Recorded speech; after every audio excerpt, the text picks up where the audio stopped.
Hi అండి, welcome to Sanitha garden. ఇదిగోనండి నా గార్డెన్లో ఈ ప్లేస్లో ఇది వరకు నేను పసుపు హార్వెస్ట్ చేశానండి. మళ్ళీ ఒక 4 months ఆగి ఇప్పుడు అంతా ఎండిన తర్వాత మళ్ళీ నేలది గుల్ల చేసేసుకునండి. మరి ఇందులో నేను పశువులు ఎరువు కలుపుకునండి సిద్ధం చేసుకున్నాను.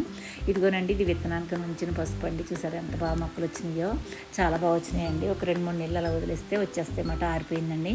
ఇప్పుడు ఇది నేను నాటుకుంటానండి. నేను నాటుకుంటే ఇది 9 నెలలు పంటని 9 నెలలకు వస్తుందన్నమాట. ఇదిగో చూసారా కింద ఎంత బాగా గుల్ల చేశానో చూసారా. అలా చేయి పెట్టగానే అలా వెళ్ళిపోవాలండి.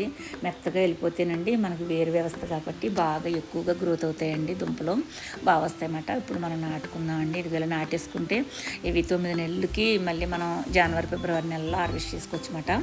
ఇలా లైన్గానండి పంతులుగా లైన్గా మనం చేసుకుంటే కనుక చక్కగా తవ్వుకున్నప్పుడు కూడా బాగుంటుంది అన్నమాట. ఇదిగో నేను పెట్టుకుని అప్పుడే 1 రోజులు అయిందండి. చూసారా ఇదిగో ఎంత బాగా వచ్చినాయి చూసారా మొక్కలు. మరి మీరు కూడా చూసి ఆనందించండి. ఓకేనా, ఉంటానండి. బాయ్ అండి.